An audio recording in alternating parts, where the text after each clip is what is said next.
Morning सांग मैंने मोर आउ गोटे मिनी ब्लॉग को आपण माननकु बहुत ही स्वागत। तो आज थिला शनिवार एंड मु सकाळ सकाळ रेडी हेकी कलश धरिकी बाहरी पड़ची शनि मंदिर जेहेतु मते आज जलाभिषेक करिवार थिला।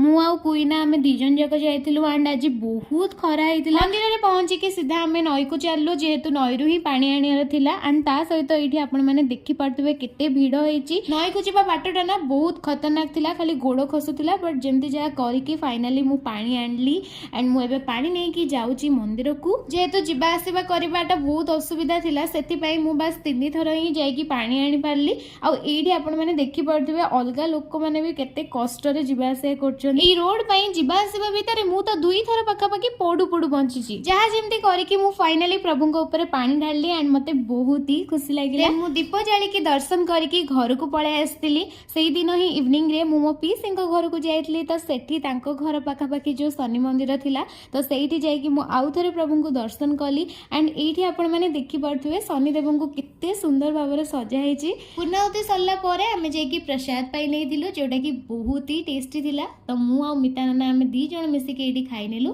तो एमती किछि कटला आजिर दिन। आई होप आजिर व्लॉग आपण मानकु भल लागिथिबो। जदि भल लागिछि ताले सब्सक्राइब करबा को जम्मा भी भूलिबेनी।